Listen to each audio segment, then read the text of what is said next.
warahmatullahi wabarakatuh. Selamat siang, salam sejahtera bagi kita semua. Pertama-tama kita kembali panjatkan puji syukur kehadirat Tuhan Yang Maha Esa. Berkat karunia-Nya, anugerahnya kita bisa bertemu di siang hari ini dalam rangka membicarakan tentang surat edaran Dirjen Bina Konstruksi nomor 73 yang terkait dengan tata cara penyusunan perkiraan biaya pekerjaan konstruksi bidang PUPR. Pak Muji, kami terima kasih sekali lagi ke range Bapak ini karena memang terus terang kami membutuhkan seperti Pak Muji ini untuk membuat suatu kegiatan yang ajak banyak pihak ya, selain dari keterbatasan kami juga dalam mensosialisasi. Namun siang hari ini saya nggak membawakan semua, saya berbagi dengan teman-teman, Pak Muji. Saya lebih kepada pengantarnya. Baik, Bapak Ibu sekalian, kenapa kita mengeluarkan aturan-aturan yang terkait dengan masalah harga satuan pekerjaan?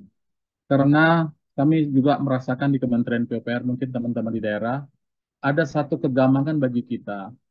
Kita merasa sudah membuat sesuatu itu sudah bagus, sudah baik dalam menghitung perkiraan-perkiraan biaya konstruksi, tapi dalam perjalanannya atau dalam nanti katakan dalam audit atau apapun itu, kita kayaknya jadi ada timbul masalah gitu.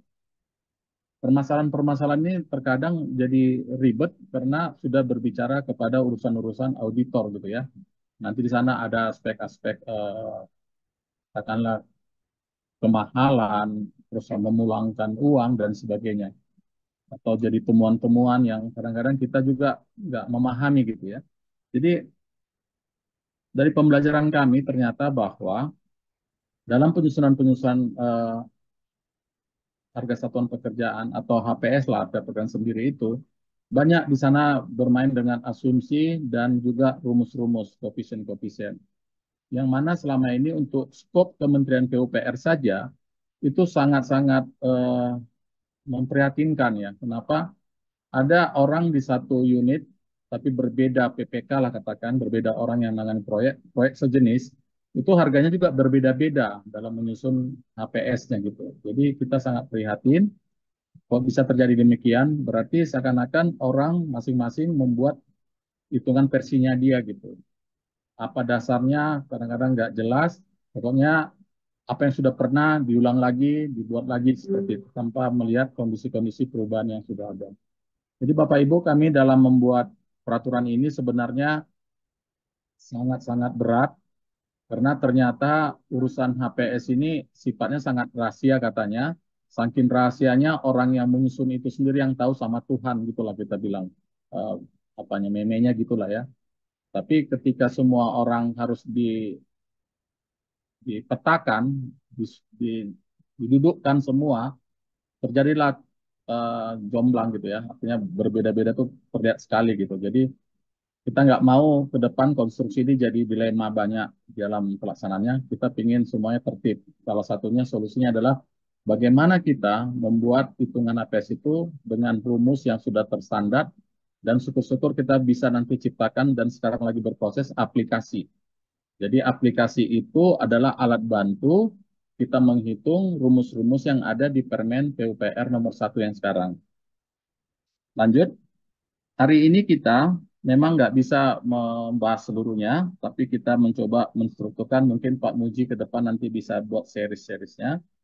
Pertama itu kita nanti membicarakan konsep pemutakhiran Permen PUPR nomor 1 tahun 2022 menjadi Permen PUPR nomor 8 tahun 2023.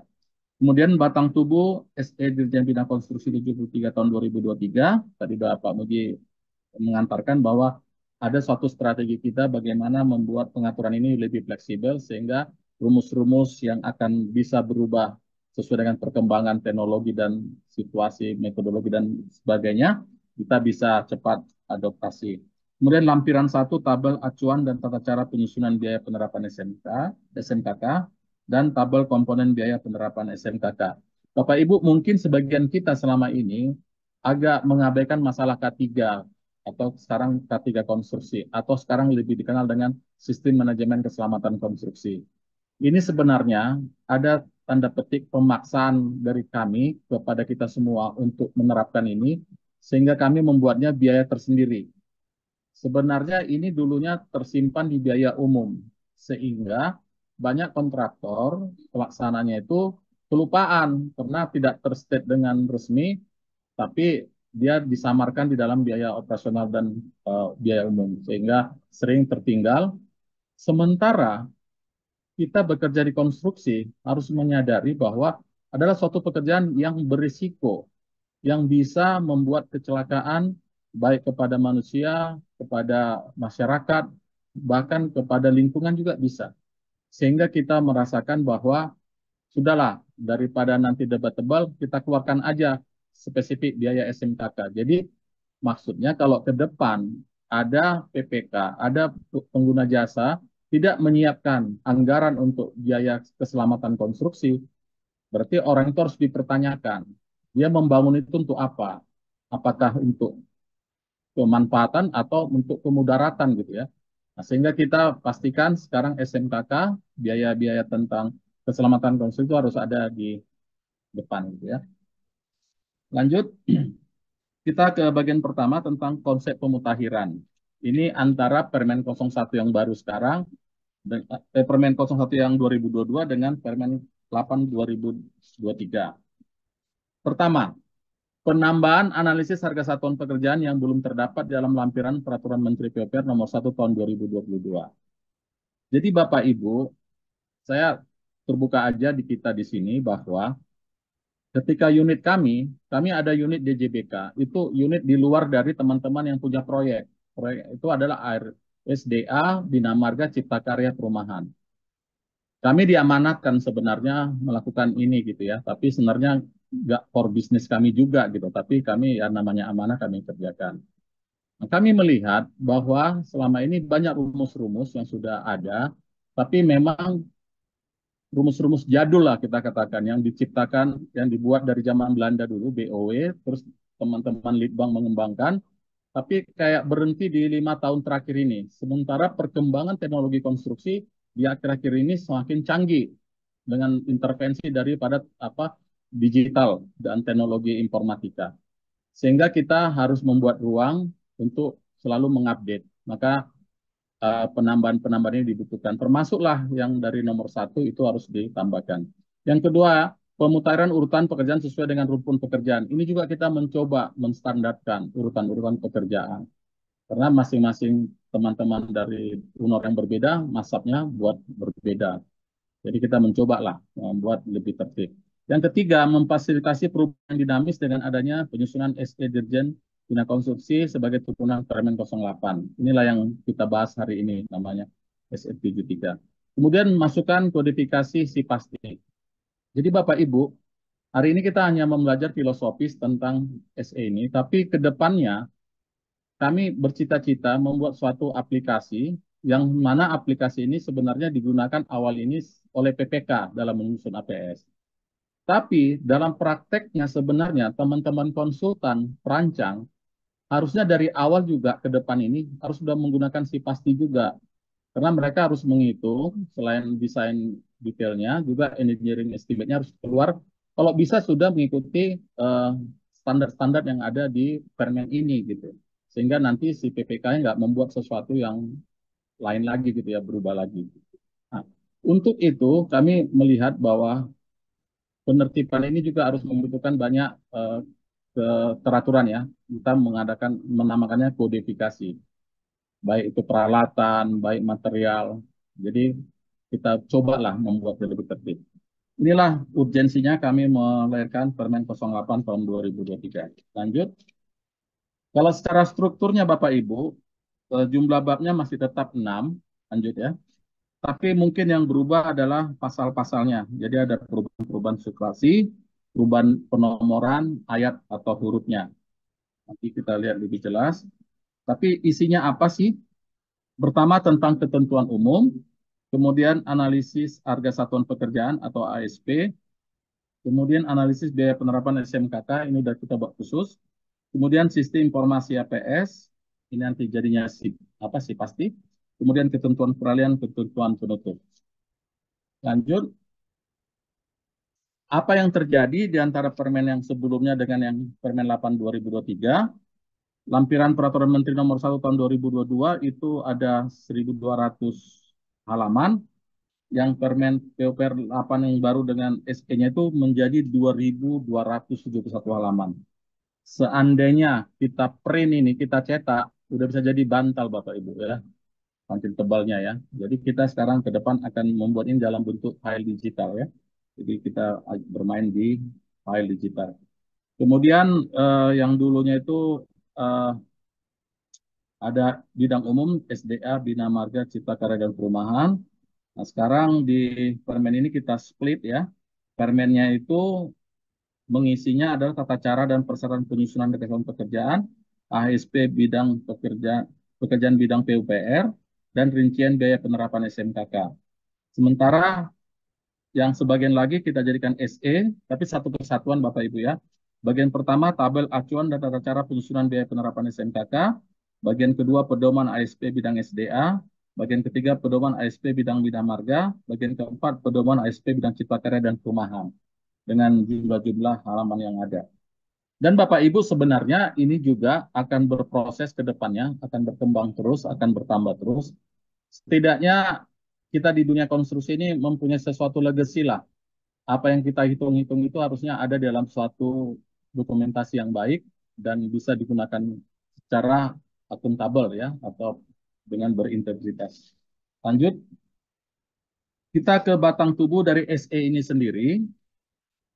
Pertama, umum ya. Dalam menghitung biaya pekerjaan konstruksi, diperlukan proses perkiraan biaya yang menggabungkan analisis harga satuan pekerjaan atau HSP dan analisis biaya penerapan sistem manajemen keselamatan konstruksi untuk mendapatkan harga perkiraan perancang.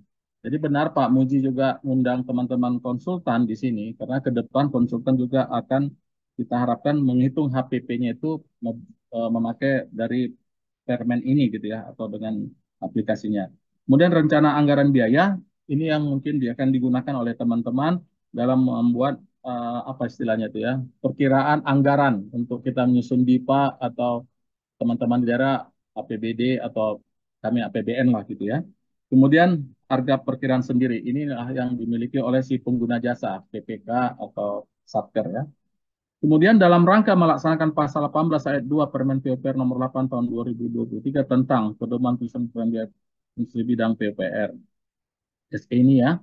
Kemudian untuk mengakomodir penyesuaian nilai koefisien dan variabel lainnya yang cukup dinamis dalam perhitungan teknis dan analisis produktivitas sebagai masukan bagi perhitungan ASP, maka diperlukan ketentuan yang lebih rinci terkait perhitungan teknis, analisis produktivitas berdasarkan kaidah teknis yang dituangkan dalam SE Dirjen Bina Konstruksi tentang tata cara penyusunan perkiraan biaya pekerjaan konstruksi bidang PUPR.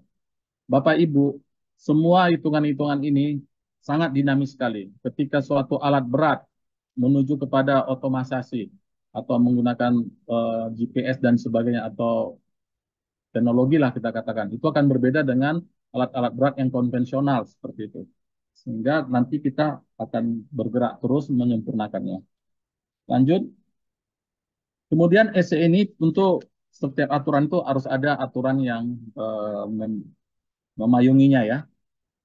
Lanjut. Dasar pembentukan. Terus terang Bapak Ibu, kita semua ini berawal dari Undang-Undang Nomor 2 tahun 2017 tentang jasa konstruksi. Dalam perjalanannya kita mendapatkan PP nomor 14 tahun 2021 tentang perubahan atas PP nomor 22 tahun 2020 tentang peraturan pelaksanaan Undang-Undang Nomor 2. Jadi ada serial perubahan-perubahan peraturan itu ya. Kita punya Perpres nomor 12 tahun 2021 tentang perubahan atas peraturan Presiden nomor 16 tahun 2020 tentang tender PBJ ya. Kemudian ada PP nomor 27 tahun 2020 tentang Kementerian Pekerjaan Umum dan Perumahan Rakyat. Ini kebetulan terkait dengan nomenklatur unit-unit kerja di tempat kami. Kemudian Permen PUPR nomor 11 tahun 2022 tentang perubahan atas Permen PUPR nomor 13 tahun 2020 tentang organisasi dan tata cara kerja Kementerian PUPR. Ini masalah organisasi. Kemudian lanjut Permen PUPR nomor 26 tahun 2020 tentang perubahan atas Permen PUPR nomor 16 tahun 2020 tentang organisasi dan tata kerja unit pelaksana teknis Kementerian PUPR. Jadi kami suatu kementerian yang juga cukup dinamis merubah strukturnya untuk menghadapi tantangan-tantangan terbaru ke depannya. Kemudian Permen PUPR nomor 10 tahun 2021 tentang pedoman sistem manajemen keselamatan konstruksi.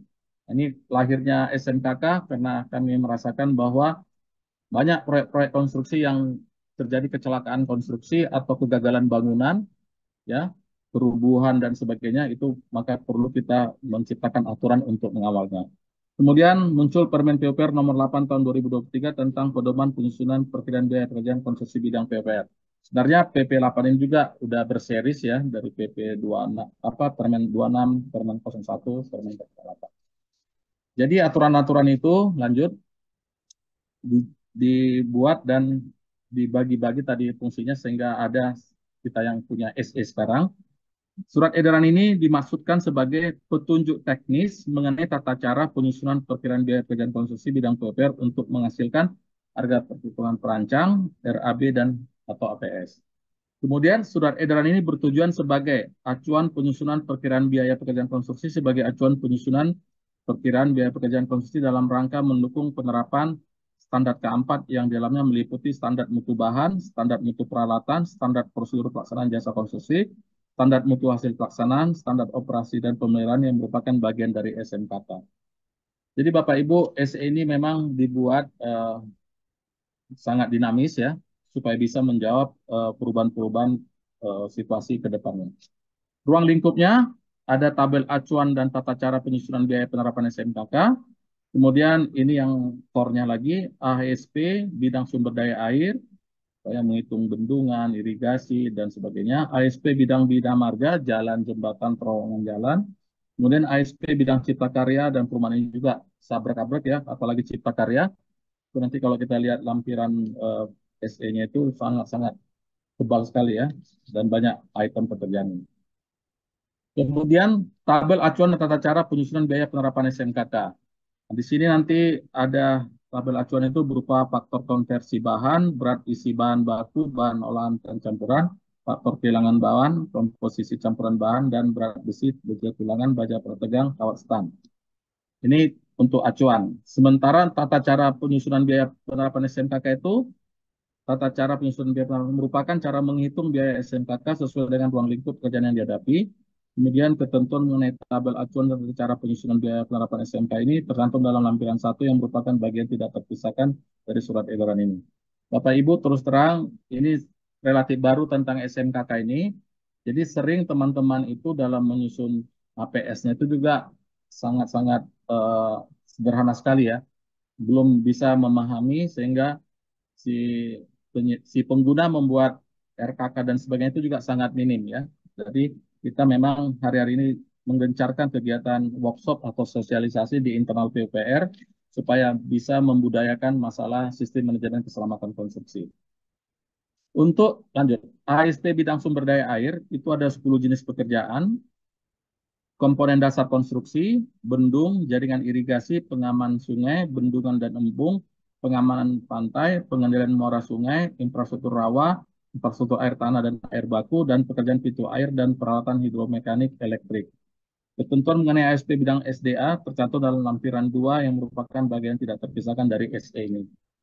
Kemudian di ASP bidang bina marga, ada 16 jenis contoh analisis, contoh analisis volume bahan, contoh lembar informasi kegiatan pekerjaan, contoh tarif upah dan analisis harga satuan dasar upah tenaga kerja per jam, contoh analisis harga satuan dasar peralatan atau sewa per jam, contoh harga bahan baku dan analisis harga satuan dasar bahan dan bahan olahan, contoh analisis harga satuan penerapan sistem keselamatan konstruksi pada bagian perkerasan jalan, contoh analisis harga satuan pekerjaan drainase, contoh analisis harga satuan pekerjaan tanah dan geosintetik, contoh analisis harga satuan pekerjaan preventif, contoh analisis harga satuan lapis perkerasan berbutir, contoh analisis harga satuan perkerasan beton semen, contoh analisis harga satuan perkerasan beraspal, contoh analisis harga satuan pekerjaan struktur, contoh analisis harga satuan pekerjaan rehabilitasi jembatan, contoh analisis harga satuan pekerjaan harian dan pekerjaan lain-lain, dan contoh analisis harga satuan pekerjaan pemeliharaan.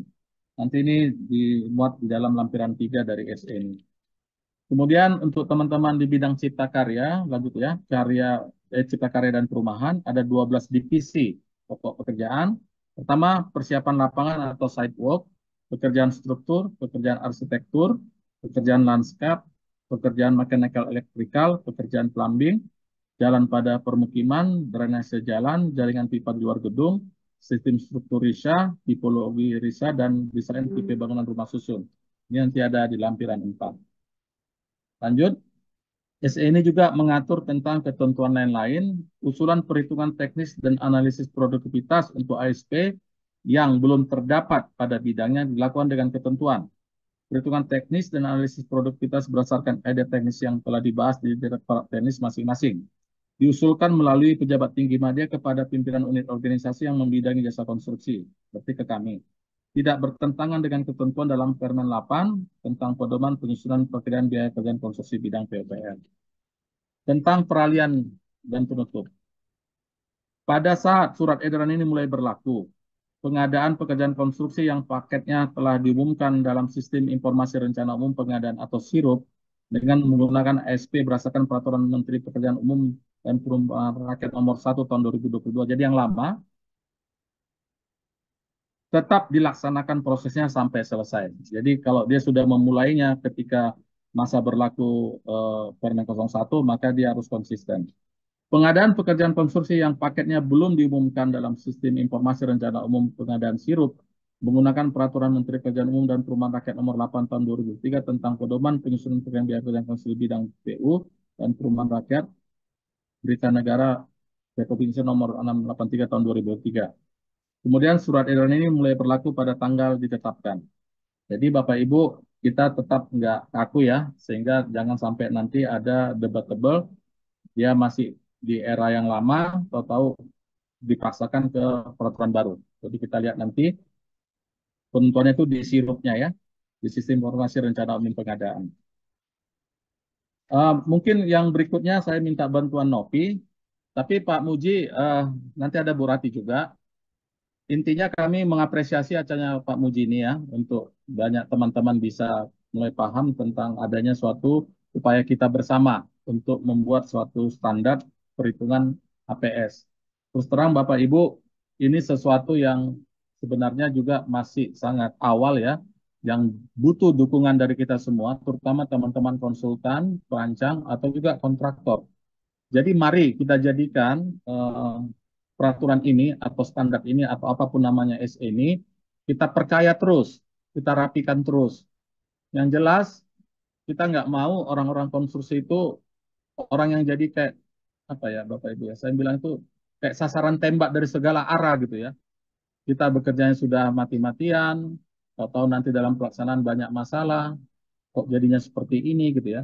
Jadi kita masyarakat desa konstruksi harus kompak, kita buat aturan kita sejelas-jelasnya, sehingga tidak ada ruang bagi pihak-pihak yang punya kepentingan mengganggu kita gitu. Kira-kira gitu Pak Muji, pengantar dari saya, nanti diteruskan oleh teman-teman. Iya, terima kasih Pak Direktur, Pak.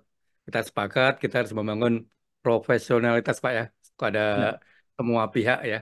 Dengan demikian pengadaan jasa konstruksi akan semakin bermutu dan tidak ada masalah. Selanjutnya kami persilakan pada Bu Novi. Silakan Bu Novi.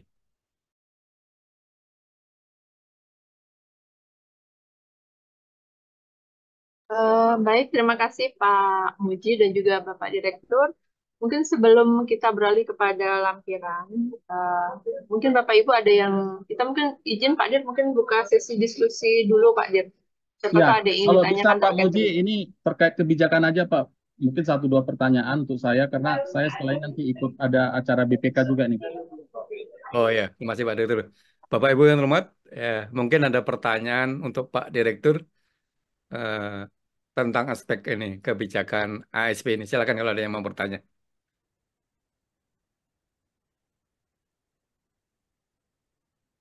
Mungkin sama klip serta Pak.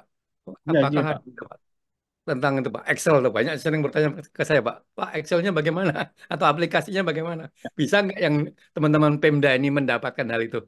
Itu Oke. dulu Pak Direktur, mohon tanggapan. Ya, Pak, terus terang, kita memang saat ini masih menggunakan apa yang ada di teman-teman, termasuk yang Excel itu masih eksis, Pak ya.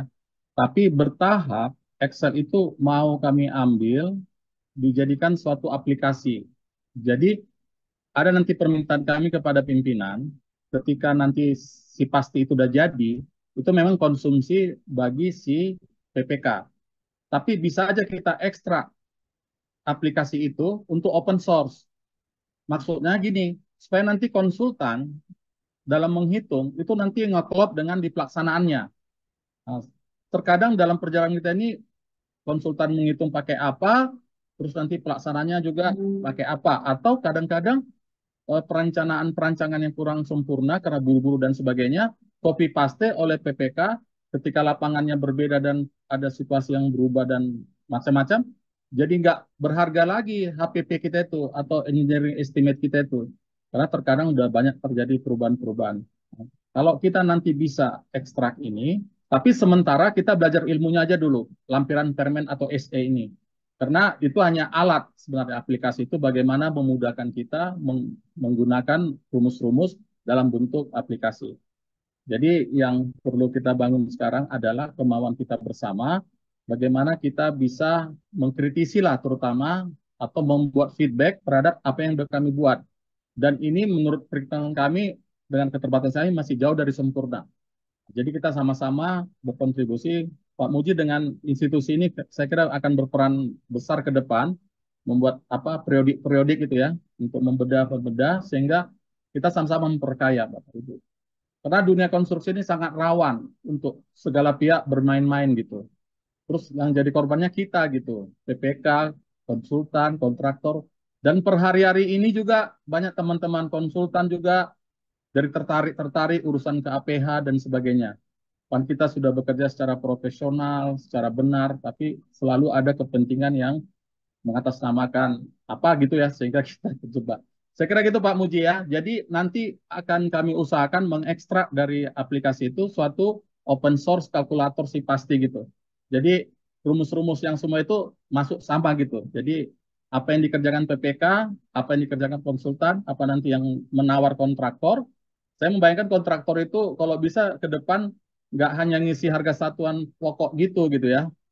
Mainkan Excel, kotak-katik biar penawarannya 80%, 81, tapi nanti benar-benar menghitung berdasarkan harga saat itu. Umpamanya dia mau menawar harga semen saat itu di tempat dia berapa, harga sewa peralatan, tinggal masukkan aja ke aplikasi, nanti aplikasinya ngitung rumusnya gitu. Karena sudah ada dimasukkan ke dalam aplikasi. Tapi apapun itu, kita tetap harus belajar juga filosofisnya di SE ini gitu. Saya kira gitu Pak Muji ya. Jadi masih jalan panjang bersama kita, tapi setidaknya kita sudah meniatkan bahwa kita harus merubah dunia konstruksi ini lebih baik lagi ke depan. Terima kasih Pak Puji. Oke, terima kasih Pak Direktur. Ini ada dua yang bertanya, kita kasih kesempatan satu aja lah. Oke. Kepada Pak Arbain ya, barangkali berhubungan dengan kebijakan pertanyaannya. Pak Arbain, monitor, silakan. Ya, izin Pak, tanpa menampilkan Ya, gambar nih Pak. ya, Nama dari mana Pak? Ya, Arbain. Arbain dari Kabupaten Malinau Pak, Kalimantan Utara. Oh, jauh, jauh. Izin bertanya Silakan Pak. Pak, Ya, kan selaku Pokja pemilihan nih Pak di UKPBJ. ya, Eh, yang dulunya kami sempat bekerja di Dinas Pekerjaan Umum di Bina Marga. Nah, yes, terkait masalah biasa kita review nih Pak, review terkait HPS. yes, Nah, ya, ada hal yang sangat mengganjal di kami. Yang pertama begini, eh, ada pekerjaan yang sama Pak di 3 bidang. Misalnya Bina Marga, kemudian Cipta Karya dan SDA ya Pak. ya, Salah satunya pekerjaan yang sama ini seperti pasangan batu dengan mortar, ya ya, kan? Nah, ini kalau kita pekerjaan di Bina Marga ini sangat detail, dia punya ya, metodologi jelas Pak. Apa komponen-komponen pembentuk harga yang ada di sana jelas. Tapi ketika kita mendapatkan apa untuk kegiatan analisa cipta karya maupun eh, SDA, SDA ini kadang-kadang kita bingung Pak. Nah, jadi ini ya, bingung juga apa namanya berbeda-beda variasi. Padahal ketika kita beli semen di toko, nggak ada namanya kita kasih tahu kalau mau bekerja benar, ini untuk pekerjaan cipta karya ataupun untuk ya, pekerjaan ya, SDA sama aja. Nah ini bagaimana ini Pak solusinya? oke. Bisa menyamakan ini kalau ada pekerjaan yang sama, kenapa tidak menjadi satu saja gitu Pak analisanya. Terima kasih. Oke, Pak, silakan Pak. Terima kasih Pak Arbain. Ini pertanyaan dari awal-awal dulu ya. Jadi solusinya sudah kita buatkan.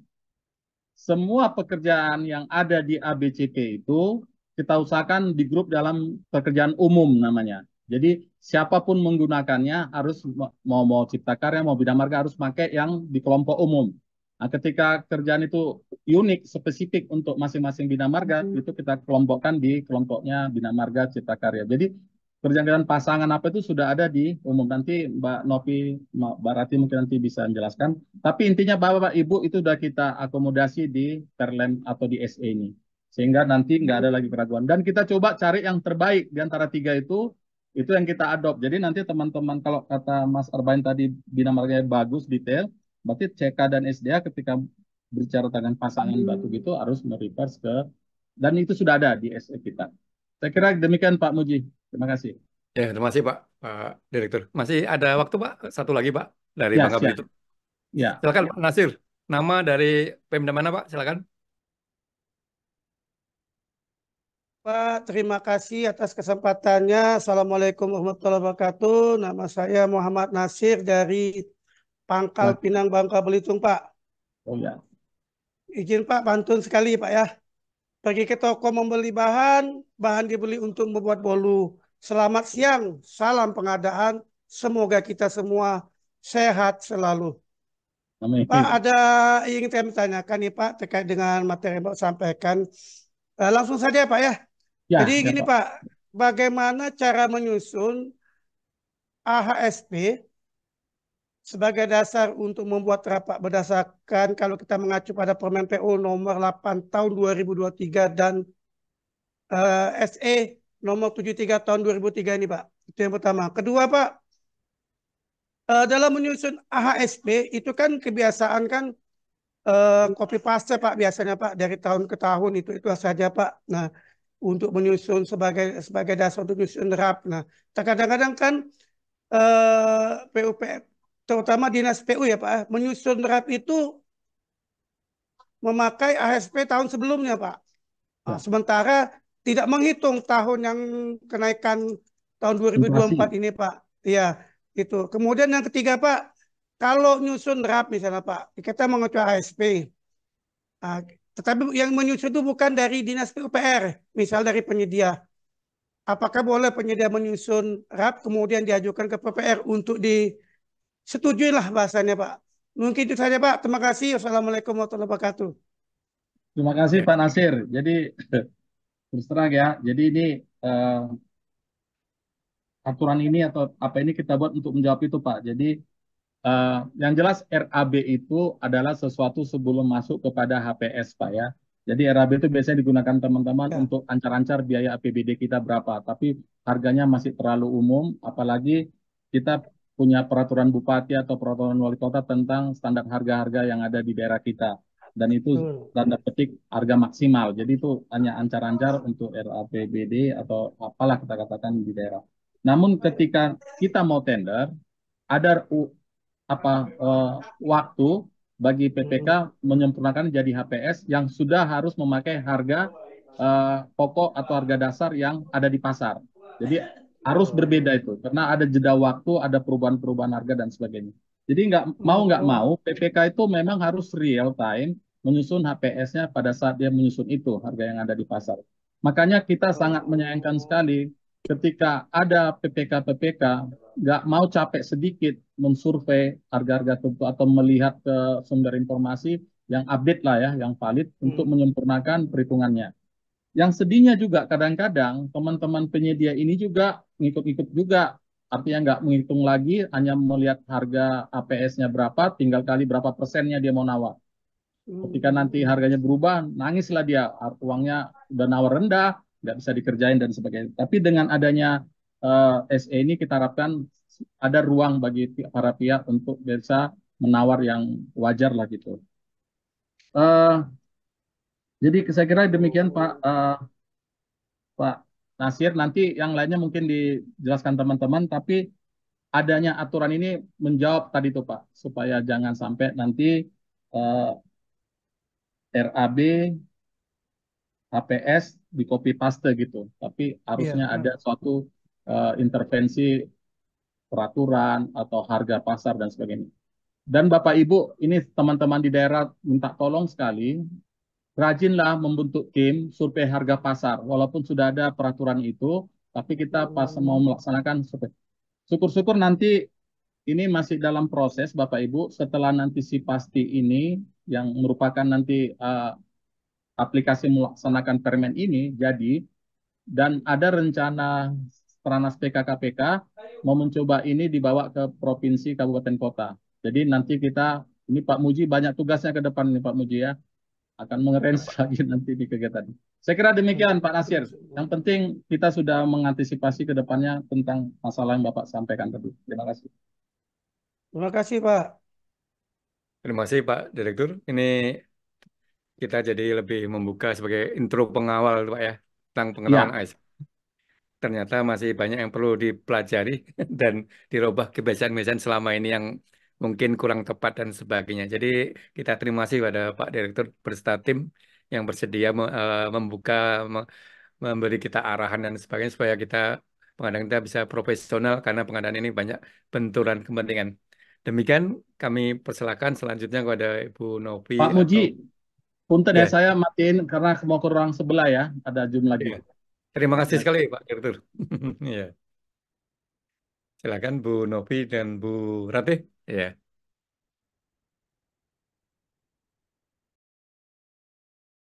Bu Ratih belum tampil ini. Ya, mohon izin. Ini ada ini Bu Ratih. Ya, Selamat mohon datang Bu izin Ratih. Pak Direktur, Pak Muji. Tadi sedikit menambahkan terkait dengan pertanyaan-pertanyaan yang disampaikan. Tadi menarik sekali. Ini sepertinya pertanyaannya sudah sangat advance gitu ya, Pak Muji ya. Jadi ini saya yakin Bapak Ibu sekalian di sini yang hadir ini sudah sangat berpengalaman dalam penghitungan HSP atau saat ini kita bicara istilahnya adalah P3BPK ya. P3BPK. Nanti ada penjelasannya tuh kenapa sekarang kita tidak bicara HSP lagi tetapi P3BPK ya. Tidak hanya sekedar mengganti istilah tetapi ada makna dari istilah itu. Tadi ada pertanyaan terkait dengan pekerjaan yang sama di 3 bidang ya, terkait pasangan batu dengan mortar ya. Pasangan batu dengan mortar itu ada di Bina Marga ya, di lampiran SE, lampiran 3 kalau tidak salah, lampiran 3 itu ada pasangan batu dengan mortar. Kemudian ada juga di lampiran 2-nya SE terkait dengan SDA. Ya. Nah, Bapak Ibu sekalian, terkait hal yang sama di dalam satu pekerjaan, seperti yang tadi Bapak Direktur sudah sampaikan, bahwa memang tujuan kami dalam melakukan pemutakhiran Peraturan Menteri PUPR dulu di nomor 28 tahun 2016, kemudian menjadi Permen 1 tahun 2022, dan saat ini menjadi Permen 8 tahun 2023, ini adalah salah satunya menjawab permasalahan tersebut.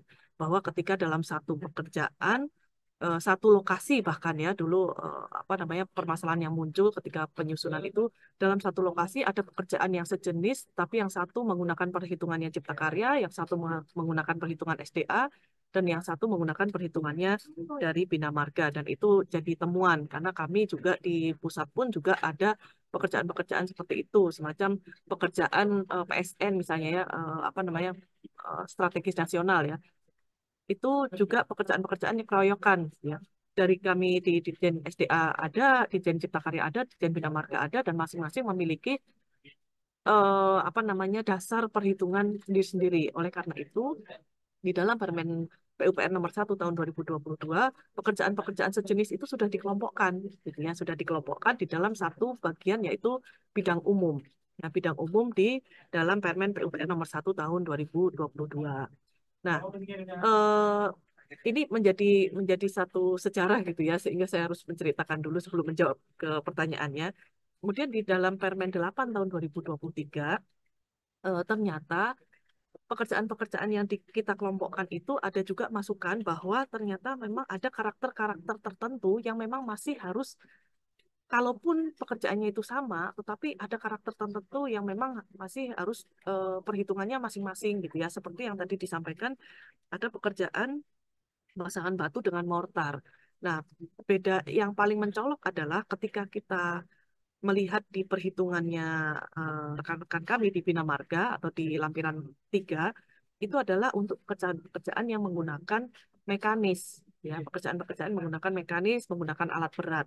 Nah, kalau kita menengok ke lampiran 2, yaitu SDA, di mana di dalamnya juga ada pekerjaan pasangan batu dengan mortar, bahkan mortarnya pun masing-masing spesifikasi mortar itu dibahas sendiri-sendiri dengan perhitungan dan koefisien yang berbeda-beda, tergantung dari kualitas dari si mortar itu sendiri.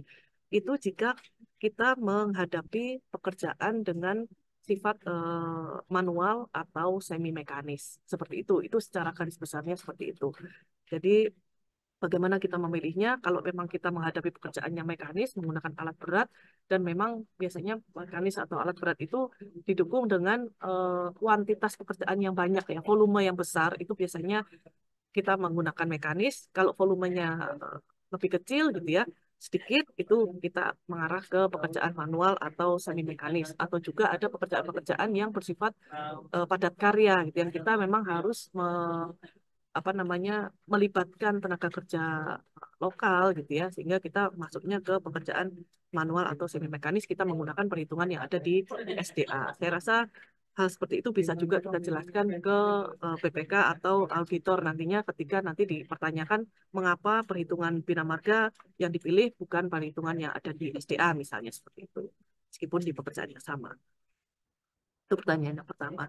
Kemudian tadi terkait dengan pertanyaan yang kedua, bagaimana cara menyusun AHSP? Mungkin Bu Novi sekalian kita paparkan aja satu slide terkait dengan bagan konseptual ya, diagram konseptual ya, diagram konseptual supaya kita bisa sama-sama memahami satu pemikiran, dan juga kita juga bisa mendiskusikan gitu ya, berdiskusi. Dan Bapak Ibu sekalian, terkait dengan pemutakhiran, hal-hal yang adanya perubahan, adanya revisi, ini biasanya memang kami dapatkan masukan-masukan dari kegiatan-kegiatan seperti ini, gitu ya. Tadi Pak Direktur juga sudah menyampaikan apresiasi ke Bapak Muji Santosa yang memberikan satu forum kita untuk berdiskusi, gitu ya, bahwa apa yang kami sampaikan ini mungkin belum tentu sempurna ya. Tentunya ada masukan-masukan dari Bapak Ibu sekalian yang memang di lapangan terjadi hal-hal yang memang di aturan ini belum diatur, atau diatur tetapi masih belum bisa sesuai dengan idealnya, seperti itu. Jadi memang masukan-masukan dari Bapak Ibu sekalian kami sangat mengharapkan untuk bisa menyempurnakan peraturan-peraturan ini ke depannya. Nah, Bapak Ibu sekalian, di sini kita melihat ada yang namanya diagram berisi 3 warna gitu ya. Ada diagram warna kuning, diagram warna biru, dan juga diagram warna merah.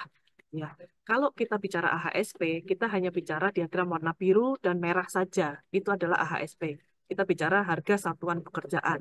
Ya, mulai dari biaya langsung, di mana biaya langsung itu ada di bagian warna biru. Biaya langsung itu terdiri dari harga tenaga kerja, bahan dan peralatan. Ini kami highlight di sini ada harga satuan pokok tenaga kerja, gitu ya. Kenapa kita bicarakan bahwa ini adalah harga satuan pokok tenaga kerja, sedangkan di Permen 1 kita bicaranya hanya tenaga kerja saja, tidak bicara harga satuan pokok. Nah, di sini kita tekankan bahwa harga satuan pokok itu adalah harga tenaga kerja di lokasi asal, gitu ya. Sebelum dia mengalami apa namanya mengalami perpindahan tempat, sebelum dia berada di lokasi pekerjaan, itu masih menjadi harga satuan pokok. Istilahnya dia masih belum dilakukan analisis HSD, belum ada tambahan biaya apapun. Sama juga halnya dengan harga satuan pokok bahan dan juga harga satuan pokok peralatan. Itu adalah tenaga kerja, bahan, dan alat di lokasi aslinya, di lokasi asalnya, sebelum dia masuk ke analisis HSD. Kemudian dilakukanlah analisis HSD, kita melihat lokasi pekerjaannya di mana, kemudian kita melihat ongkos angkutnya dari lokasi material tersebut ke lokasi pekerjaan itu, kita melihat ongkos angkutnya berapa, kita tambahkan, kita memerlukan apa namanya dump truck berapa dan lain-lain gitu ya, termasuk tenaga kerja dan juga peralatan. Itu kita lakukan analisis HSD, itu menjadi harga satuan dasar, yaitu harga di mana tenaga kerja, bahan, dan alat itu posisi sudah ready di lokasi pekerjaan. Ya, sudah ditambahkan upah, biaya transport, ya, dan lain-lain. termasuk jarak ke lokasi ya. Jadi memang analisis harga satuan dasar ini memang sangat penting gitu ya, sangat penting dilakukan karena kita tidak bisa bicara lagi kecamatan, kita tidak bisa bicara lagi kota atau kabupaten karena dalam satu kota, satu kabupaten atau bahkan sama-sama satu kecamatan yang sama, tetapi kalau di lokasi yang berbeda itu pasti ada biaya transportasi yang berbeda. Bahkan kami juga sampaikan, pernah juga kami mendapatkan masukan bahwa dalam satu kecamatan yang sama itu istilahnya kalau kita menghadapi di DKI Jakarta saja gitu ya, ada yang di DKI Jakartanya, ada di Pulau Seribu gitu ya, sama-sama DKI Jakarta, tapi kita ke Pulau Seribu dengan kita yang ada di Jakarta Selatan misalnya, itu pasti harga satuan dasar bahannya pasti berbeda. Karena apa? Karena ada yang namanya biaya transportasi. Nah, inilah pentingnya analisis harga satuan dasar dilakukan untuk tenaga kerja, bahan, dan alat. Kemudian harga satuan dasar tersebut kita buat analisisnya, yaitu analisis biaya langsung untuk eh, menambahkan atau mengalihkan dengan koefisien. Ya, koefisien ini adalah koefisien yang beberapa atau banyak di antaranya sudah given, terutama untuk pekerjaan-pekerjaan yang manual dan beberapa di pekerjaan semi mekanis itu koefisien-koefisiennya sudah given ada di dalam peraturan Menteri PUPR nomor 8 tahun 2023 ini dan juga SE Dirjen Bina Konstruksi nomor 73. Tetapi untuk pekerjaan-pekerjaan mekanis tentunya koefisien ini kita bisa generate gitu ya. Kita bisa generate dari perhitungan-perhitungan yang memang sudah ada di dalam peraturan menteri ini. Sudah ada rumus-rumus yang memang disediakan di sini untuk memberikan besaran koefisien yang dibutuhkan di dalam pekerjaan tersebut. Maka itu kita sebut sebagai biaya langsung. Nah, dari biaya langsung ini kita tambahkan 10-15% untuk overhead dan profit, yaitu biaya umum dan keuntungan. Gitu ya.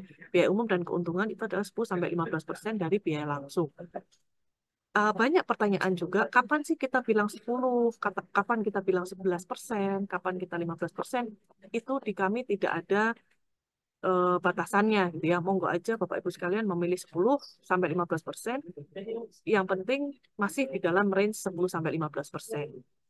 Nah, untuk memastikan hal tersebut, kalau sebagai contoh di PUPR di Bina Marga ada yang namanya surat edaran Dirjen Bina Marga yang menyatakan bahwa semua pekerjaan Bina Marga untuk overhead dan profitnya semua diperhitungkan 10%. Nah, itu merupakan surat edaran yang berupa kesepakatan. Kesepakatan untuk para PPK ketika memperhitungkan biaya overhead dan profit ini adalah semuanya pekerjaan Bina Marga adalah 10%. Itu silahkan saja. Jika ingin dilakukan di tataran Pemda, apakah kepala dinas yang melakukan menyusun surat edaran untuk menetapkan, oke, di apa namanya di kabupaten kota kita ini sekarang HPS dihitung overhead dan profitnya adalah 15%. Ya. Persentase ini, Bapak Ibu sekalian, eh, relatif berbanding terbalik dengan besaran pagu. Ya. Semakin besar pagunya, biasanya persentase overhead dan profitnya semakin kecil. Tapi kalau pagunya kecil, biasanya persentase overhead dan profit ini adalah semakin besar. Ya, jadi tadi saya contohkan kalau di kabupaten kota mungkin pagu-pagu anggaran proyeknya mungkin tidak sebesar jika di APBN gitu ya. Kalau misalnya di APBN tadi Bina Marga menyatakan besarannya 10% gitu ya. Mungkin kalau di kabupaten kota bisa menetapkan besarannya adalah 15% karena persentasenya terhadap pagu anggaran dan itu relatif berbanding terbalik gitu ya. Kalau pagunya besar, biasanya persentasenya overhead dan profit kecil. Ya, kalau pagunya kecil, biasanya overheadnya persentasenya lebih besar. Nah, biaya langsung dan biaya tidak langsung ini tadi baru membentuk sebuah harga satuan pekerjaan, gitu ya. Dalam satu item pekerjaan ya, per meter persegi, per meter kubik, gitu ya. Biasanya satuan pekerjaan seperti itu. Harga satuan pekerjaan. Kemudian kita kalikan volume, itu baru menjadi sebuah total harga pekerjaan. Satu pekerjaan. Kemudian kita jumlahkan banyak pekerjaan di dalam satu proyek, itu menjadi total harga pekerjaan. Kemudian, Bapak Ibu sekalian, dari total harga pekerjaan itu kita beralih ke bagan berwarna kuning. Jadi ini tadi menjawab pertanyaan bagaimana cara menyusun AHSP gitu ya. Bagan warna kuning ini adalah kita bicara biaya SMKK. Nanti mungkin secara teknis penghitungan atau analisisnya akan dijelaskan oleh Bu Novi. Jadi bagian warna kuning ini kita jumlahkan dengan total harga pekerjaan. Ya, nah ada yang namanya karakteristik yang berbeda terkait dengan analisis harga satuan pekerjaan yang di dalamnya ada analisis HSD, analisis biaya langsung dan tidak langsung, dengan analisis biaya penerapan SMKK. Ya, karena analisis biaya penerapan SMKK itu kita nggak bicara lagi tenaga kerja bahan dan alat, gitu ya. Kita bicaranya adalah risikonya. Ya, kita bicara besaran risiko di setiap langkah pekerjaan, besaran risiko di setiap kegiatan-kegiatan utama itu apa, risikonya apa, kemudian apa yang perlu kita kendalikan, dan pengendalian itu biayanya berapa. Ya, intinya seperti itu. Biaya penerapan SMKK itu adalah biaya pengendalian untuk mencegah risiko itu terjadi. Jadi berapa sih helm yang digunakan gitu ya? Berapa sih APD yang digunakan? Berapa sih APK atau alat pelindung kerja yang memang harus dibutuhkan di dalam proyek itu kita rangkum menjadi 9 komponen di dalam bagan warna kuning ini untuk menjadi biaya pencegahan kecelakaan konstruksi atau di sini dinamakan biaya penerapan SMKK. Nah, biaya penerapan SMKK dengan total harga pekerjaan itu tadi kita jumlahkan menjadi total biaya perkiraan pekerjaan, kemudian kita jumlahkan dengan PPN, akhirnya menjadi harga perkiraan pekerjaan konstruksi atau kalau kita sampaikan adalah BPK gitu ya, biaya pekerjaan konstruksi. Sehingga peraturan menteri ini tidak hanya bicara AHSP saja yang berhenti di biaya langsung dan biaya tidak langsung, tetapi kita lanjutkan sampai ke penjumlahan ke dalam biaya penerapan SMKK, di mana biaya penerapan SMKK ini di luar dari biaya langsung dan biaya tidak langsung, sehingga total harga pekerjaan ini kita sebut sebagai perkiraan biaya pekerjaan konstruksi. Seperti itu. Sehingga yang tadinya kita bicara AHSP, sekarang kita sudah beralih menjadi P3 PPK. Seperti itu, Bapak Ibu sekalian. Itu tadi untuk menjawab cara kita menyusun analisis harga satuan pekerjaan. Gitu ya. Nah, kemudian tadi ada pertanyaan lagi, dalam menyusun RAB itu copy paste, ya, memakai tahun sebelumnya, gitu ya. Ya, copy paste ini saya masih belum terlalu jelas gitu ya. Apakah memang infrastrukturnya sama persis plek di lokasi yang sama dengan metode yang sama, gitu ya. Kalau memang sama persis dengan lokasi yang sama, metode yang sama, saya rasa copy paste ini juga tentunya melewati review gitu ya. Melewati review di mana review itu tetap harus disesuaikan dengan metode-metode yang ada gitu ya, metode kerja yang ada. Kalau misalnya nih, atau ekstrimnya, dulu pakai alat mekanis yang mungkin kapasitasnya kecil masih ada, tapi tahun ini ternyata alat kapasitas itu sudah tidak ada, gitu ya, sudah tidak terbit gitu ya, sudah tidak beredar lagi di pasaran. Nah, apakah seperti itu? Kita tidak review, kan tetap harus kita review ya, harus kita adjust ya. Jadi saya rasa bahasa copy paste ini nggak pas gitu ya. Saya yakin copy paste-nya itu tetap tetap under review gitu ya, tetap kita review baik metodenya, kemudian alat-alat yang memang ada di lapangan, karena saya yakin ada hal-hal tertentu yang memang tidak sama persis dengan apa yang ada di lapangan tahun lalu gitu ya. Apalagi biasanya kalau sudah melewati dalam 1 tahun itu ada yang namanya adendum-adendum yang dilakukan di dalam pekerjaan tahun lalu. Tentunya adendum-adendum itu juga sudah diperkirakan gitu ya di dalam uh, penghitungan biaya pekerjaan konstruksi di tahun yang saat ini. Jadi saya rasa tetap saja yang namanya uh, penyusunan RAB itu tetap tidak copy paste 100%, tetapi ada review-review yang memang sudah dilakukan oleh PPK sebelumnya gitu ya. Nah, yang menjadi masalah adalah harganya gitu ya. Kalau analisisnya itu semua sudah ada tata caranya di dalam peraturan menteri ini dan juga di SE ini. Kalau memang tidak ada perubahan, silahkan saja apa yang memang dilakukan di tahun lalu dan itu sama, baik metodenya, langkah kerjanya, pekerjaan-pekerjaan utamanya, materialnya, jumlah material, volume dan lain-lain memang sama, ya silahkan saja. Tetapi jangan katakan itu copy paste juga gitu ya. Pasti itu sudah direview berdasarkan pekerjaan yang akan dihadapi tahun ini. Ya. Nah, kemudian yang paling penting adalah harganya, ya. Karena kalau peraturan menteri ini kita nggak bicara rupiah ya, Bapak Ibu sekalian. Peraturan menteri ini kita hanya bicara masalah koefisien dan juga tata cara menghitungnya, gitu ya, bukan rupiahnya. Kalau rupiahnya itu kan sudah ada di harga pasar atau harga yang ditetapkan oleh Pemda atau harga survei seperti itu. Jadi saya rasa penyusunan RAB ini tidak bisa 100% copy paste. Dan kemudian kalau yang menyusun penyedia jasa bukan PUPR, ini kami juga kurang paham ya dengan pertanyaan ini, karena setahu kami memang RAB itu ditetapkan oleh PPK, gitu ya, ditetapkan oleh PPK. Penyedia jasa itu hanya sebagai eh, membantu gitu ya, hanya membantu. Bahkan ketika pekerjaan perancangan itu dilakukan oleh konsultan perancang, RAB itu yang menyusun konsultan perancang, gitu ya, apa namanya, HPP gitu ya, menjadi namanya HPP. HPP itu yang menyusun konsultan perancang. Tetapi begitu kita bicara RAB ya, di persiapan pengadaan, perencanaan pengadaan, persiapan pengadaan sampai ke pengadaannya itu nanti akan ditetapkan oleh PPK seperti itu. Jadi tentunya siapapun yang menyusun pasti yang menetapkan adalah teman-teman PUPR gitu ya, rekan-rekan di PUPR. Dan ingat Bapak Ibu sekalian, once atau sekali itu ditetapkan, maka yang menetapkan itu yang akan bertanggung jawab atas isinya. Ya, yang bertanda tangan itu adalah orang yang akan bertanggung jawab atas isinya. Jadi tidak mungkin penyedia jasa menjadi orang yang bertanggung jawab atas isi dari HPS, tapi pastinya kita semua di PUPR atau PPK atau pengguna jasa yang akan bertanggung jawab terhadap HPS yang sudah disusun. Baik, mungkin demikian Pak Muji yang bisa saya tambahkan. Mohon maaf jika ada kekurangan. Silakan dilanjutkan Bu Novi. Ada beberapa paparan mungkin yang perlu di. Terima kasih. Assalamualaikum warahmatullahi wabarakatuh. Ya, masih Bu Rati. Silakan Bu Novi. Baik, terima kasih Bu Rati tadi penjelasannya terkait diagram konseptual mengenai biaya pekerjaan konstruksi ini. Baik Bapak Ibu, mungkin izin saya akan menambahkan untuk menjelaskan terkait bagaimana menyusun biaya pekerjaan konstruksi, tata cara bagaimana menyusun biaya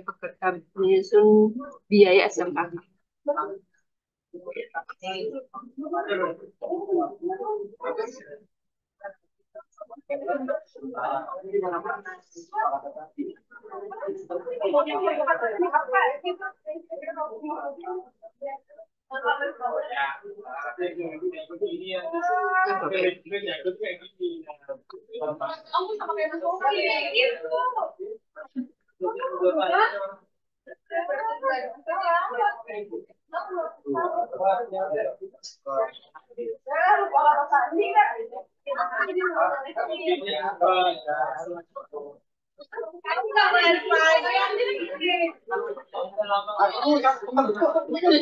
Baik Bapak Ibu, mungkin izin melanjutkan.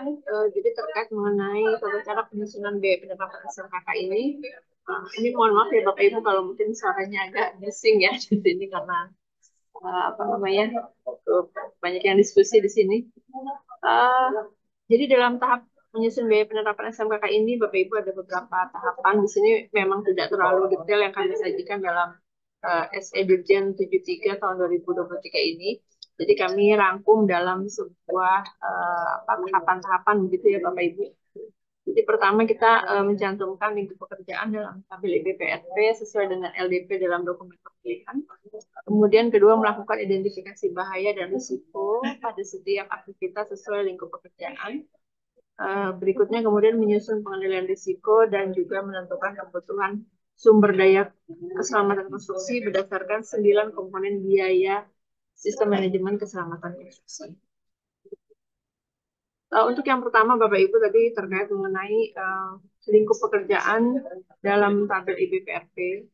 Jadi kita di sini caranya dengan lingkup pekerjaan dalam dokumen pemilihan dicantumkan dalam tabel dengan cara dipecah menjadi beberapa pekerjaan yang lebih sederhana. Ini sebenarnya mungkin secara secara teorinya memang kita mengambil teori dari akademis ya Bapak Ibu. Jadi bagaimana kita memecah pekerjaan menjadi pekerjaan yang lebih sederhana dalam bentuk WBS. Mungkin istilahnya dalam akademis kita istilahnya WBS Bapak Ibu, yaitu Work Breakdown Structure.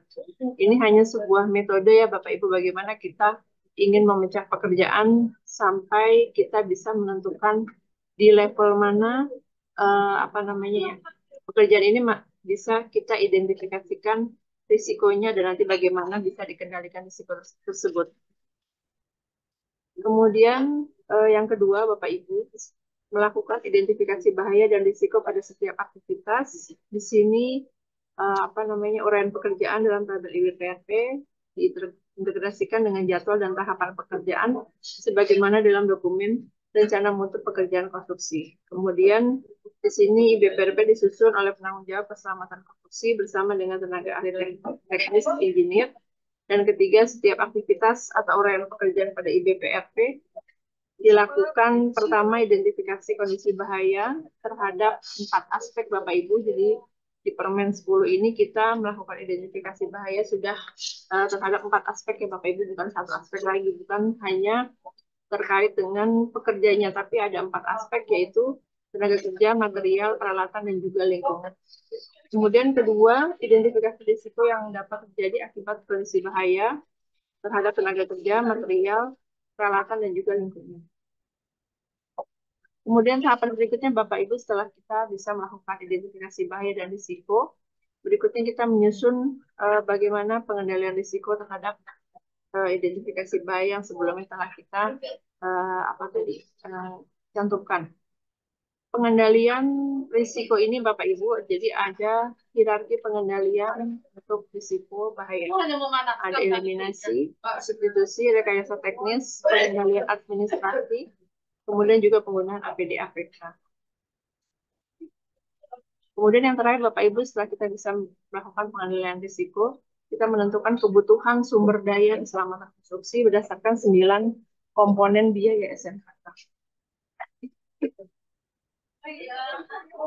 Jadi setelah kita ketahui bagaimana pengendalian yang diperlukan, maka langkah selanjutnya adalah menentukan volume masing-masing sumber daya yang ada pada program khusus dengan melihat gambar kerja, metode kerja, jumlah personil, pekerja yang bekerja, dan jadwal pelaksanaan.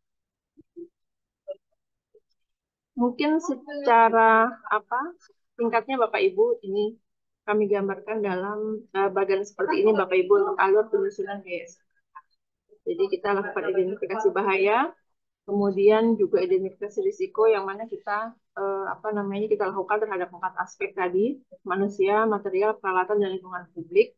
Jadi mungkin Bapak Ibu jika melihat ada identifikasi bahaya dan risiko yang hanya memperhitungkan 1 aspek saja gitu ya Bapak Ibu, hanya terhadap pekerjanya, sudah pasti tidak menggunakan acuan dari Permen 10 Bapak Ibu. Karena kalau dari Permen 10, kita pasti sudah memperhitungkan bahaya dan risikonya terhadap 4 aspek, yaitu manusia, material, peralatan, dan lingkungan publik. Kemudian yang berikutnya Bapak Ibu, jadi setelah kita lakukan identifikasi bahaya dan risiko, kita akan dilakukan penetapan pengendalian risiko tersebut melalui sebuah hierarki tadi ya, eliminasi, substitusi, pengendalian teknik, pengendalian administrasi, dan juga terakhir itu adalah APD APK. Kemudian yang terakhir ini adalah penetapan sumber dayanya Bapak Ibu. Pengendalian bahaya dilakukan dengan menyediakan sumber daya yang dibutuhkan dalam lingkup 9 komponen biaya SMK. Ini ada yang coret ya. Baik Bapak Ibu, jadi di sini setelah kita bisa menetapkan pengendalian, kemudian kita kelompokkan begitu ya Bapak Ibu.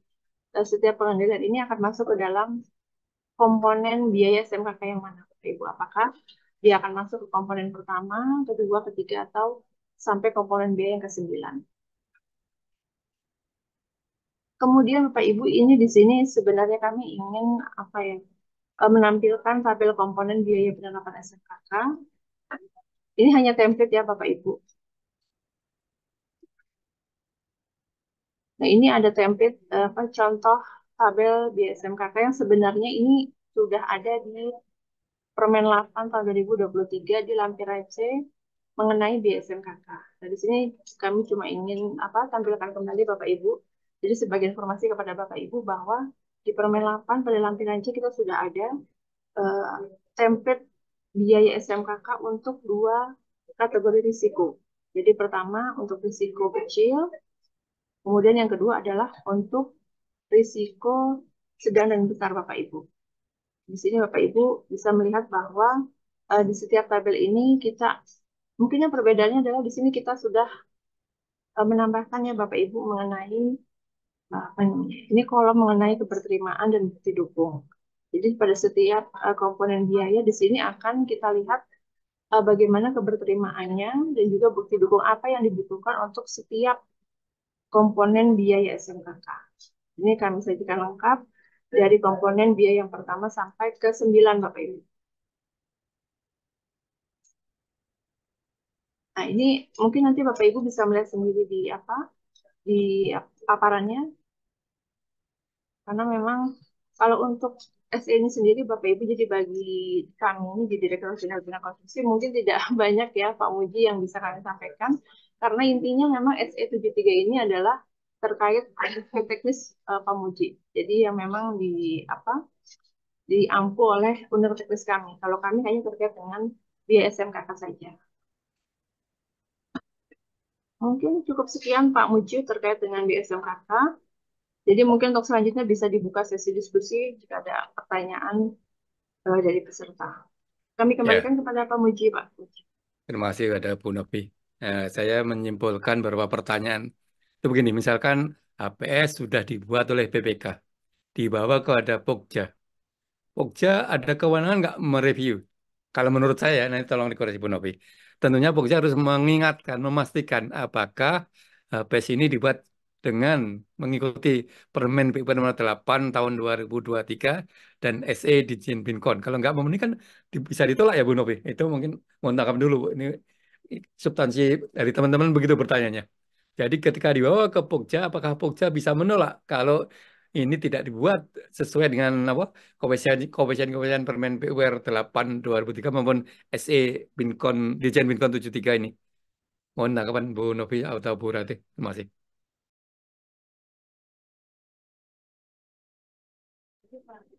Ya, mohon izin. Ini ya pertanyaan yang pertama tadi ya. Ya, silakan Bu Rati.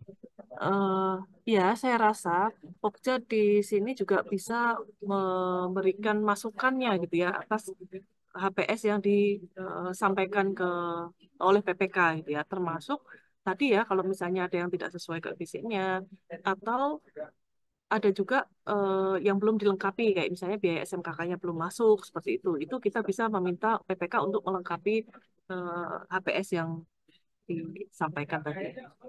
Seperti itu kira-kira Pak Muji. Oke, sepakat Bu. Berarti memperhatikan Permen dan SE ya. Oke, kita lihat di pertanyaan di chatting ini. Banyak yang bertanya nih. Sebentar saya lihat.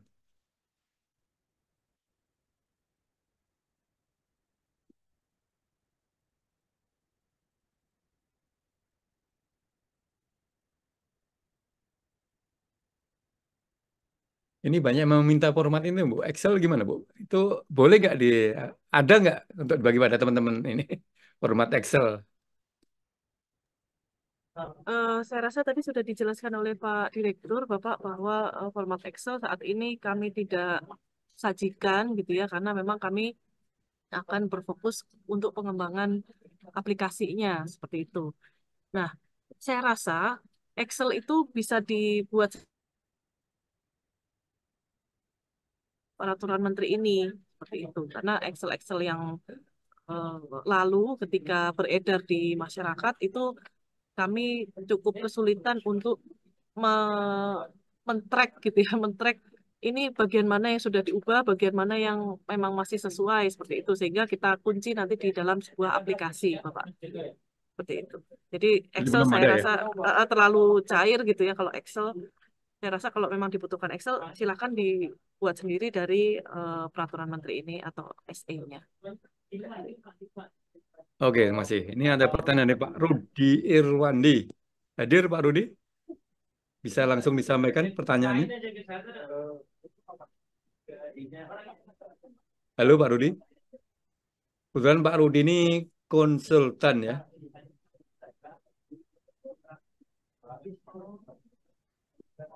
Ya, Bu Ratih. Bu Ya, Nopi, silakan. selamat siang. Bisa jelas suara saya? Mantap, Jelas, Bapak. jelas. Jelas. Ya, ini agak kendala, Pak. Kalau kami di Kementerian PUPR ya mudah saja seperti yang disampaikan oleh senior kita, Pak Kimbron tadi. Tapi kalau di daerah ini, Bu, kebetulan saya ketua asosiasi, Bu. Anggota saya sudah ribuan konsultan dan tenaga ahli. Jadi mereka tuh protesnya ke kami ini, kapan Pak kami dapat yang sempurna P3BK ini. Kalau nanti kami bikin sendiri, ini akan membuat waktu yang semakin lama dan takutnya terjadi kesalahan, Bu. Berbeda kita di Kementerian PUPR, Bu. Kalau di Kementerian PUPR kan sudah kita menerapkan si pasti, itu agak mudah tuh terintegrasi, terlacak dan sebagainya. Tapi kalau di daerah ini jadi masalah, Bu. Karena paket sebentar lagi mau tayang. Itu satu. Yang kedua, mau input truk ini bingung. Apakah nanti begitu di input masih boleh nggak pakai yang lama? Sementara bahannya masih di daerah, masih pakai Permen PUPR 1 2022, dan itu teman-teman juga masih, mohon maaf Pak Muji, masih banyak belum katam kalau teman-teman kami di daerah itu, Bu Ratih. Jadi kami mohon harus ada solusi cepat karena ini sudah bulan Januari dan paket sudah mau tayang semua. Kami takut nanti ini bisa menghambat dan banyak terjadi bocor XL yang tidak benar, Bu. Jadi saya harapkan harus ada solusi yang tepat bagi teman-teman di daerah, teman-teman kami di daerah. Saya kira itu, Bu Ratih, Bu Nopi, pertanyaan saya. Terima kasih. Silakan, Bu tanggapi Bu Eh, Ratih. Iya, balik lagi ya ke Excel ya, Excel ya. Ya. Nah, Pak Rudi, mungkin Pak Rudi ini bisa menjadi solusinya gitu ya. Pak Rudi bisa membuatkan Excel untuk teman-teman satu ininya ya, satu asosiasinya gitu ya, dibuat bersama-sama sehingga menjadi satu Excel bersama seperti itu ya mungkin Pak Muji. Jadi Iya. Ya memang kalau kami ini begitu ya harus undang Inkindo, Bu. Kalau begitu kita duduk sama-sama di Inkindo. Kami bisa terapkan. Tapi kalau kami masing-masing itu luar biasa merepotkan, Bu. Kecuali iya, iya. nanti dari direktur mengajak Inkindo untuk duduk bersama, baru kami berani sebar dan ada dasar payung hukumnya. Tapi kalau sendiri-sendiri itu menakutkan, Bu, di daerah karena pemahaman teman-teman ini juga tidak seluas kami-kami yang sudah kerja di pusat, Bu. Berbeda di daerah gitu. Betul, betul. Ya, sebenarnya sama saja Pak Rudi. Jadi Excel yang dari kami beredar pun juga sudah banyak yang diganti-ganti gitu ya. Bahkan kami sendiri nggak bisa nge-track ini udah Ya, diganti itu berapa masalahnya, Bu. kali. Betul, Itu betul sekali. masalahnya. Nah, saya rasa semua kita kembalikan ke aturan saja Pak Rudi. Kita kembalikan ke Permen, kita kembalikan ke SE. Kalaupun memang Bapak Ibu sekalian membutuhkan Excel gitu ya, mungkin bisa di-generate dari Permen dan juga SE ini langsung dari sumbernya seperti itu.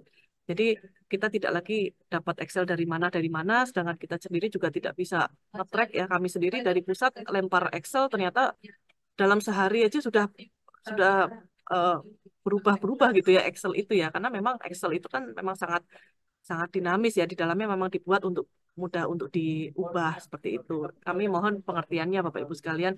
Ini juga tujuan kami adalah untuk bisa apa namanya apa ya memudahkan, tetapi ya tidak mudah diubah-ubah gitu ya, sehingga yang akan di apa ajukan nanti adalah bentuknya aplikasi, dan aplikasi ini pun juga sebenarnya menjadi satu apa namanya usulan atau satu rekomendasi dari KPK Bapak Ibu sekalian, sehingga kami sudah meninggalkan aplikasi Excel tetapi berupa aplikasi yang memang terkunci di dalamnya sesuai dengan apa yang ada di Permen dan juga di dalam SE.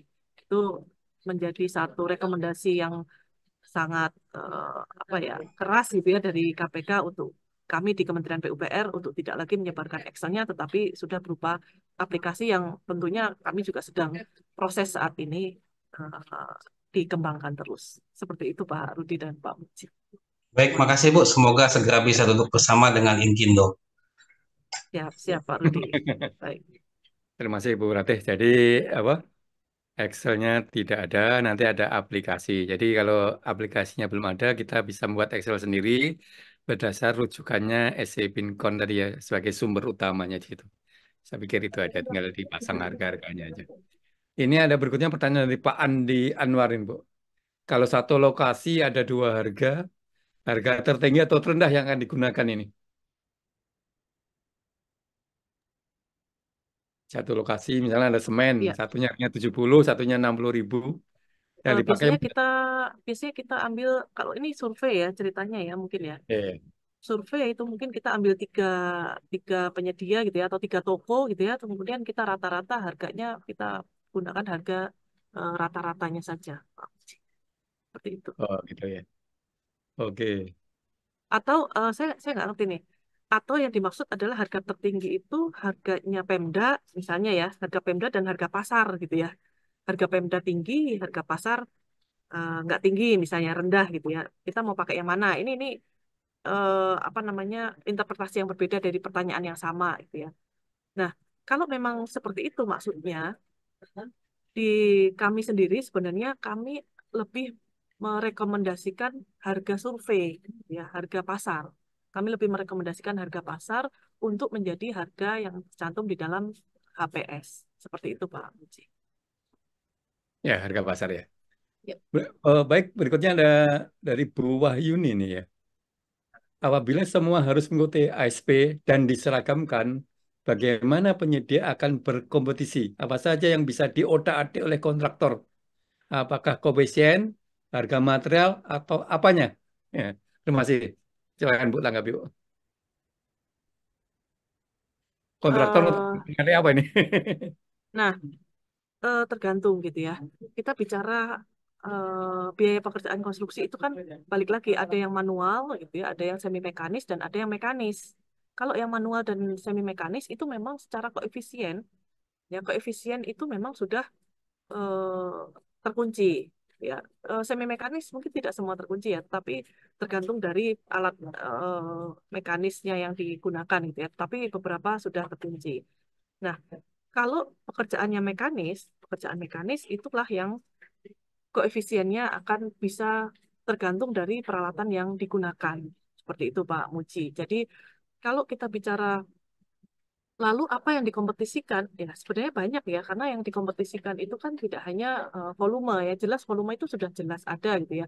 Volume sudah ada, kemudian biaya koefisien sudah ada. Tentunya metode kerjanya yang kita lihat ya, kemudian akan mengenerate menjadi sebuah harga yang lebih murah gitu ya, misalnya ya dengan metode kerja yang berbeda. Kira-kira hal-hal yang seperti itu Pak Muji untuk kompetisi dari para penyedia jasa. Saya rasa di penyedia jasa sudah sangat paham ya hal-hal seperti itu. Oke, terima kasih. Ini ada lagi pertanyaan dari Pak John Minar. Siapa yang berhak mengkoreksi SMLK untuk penyedia yang mengikuti tender? Berhak Siapa mengkoreksi SMLK SMKK. penyedia yang mengikuti tender?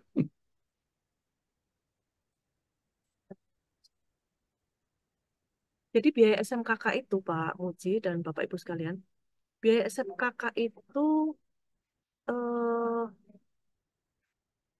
belum di belum di apa ya, belum bisa di Bakukan ya? eh Bakukan. bukan dibakukan ya, belum bisa dikoreksi gitu ya, belum bisa Oh, dikoreksi secara detail gitu ya. Saat ini di LKPP mungkin Pak Muji lebih paham ya terkait pengadaan. Itu yang penting adalah biayanya tidak nol aja gitu ya. Kalau biaya SMKK itu nol maka gugur.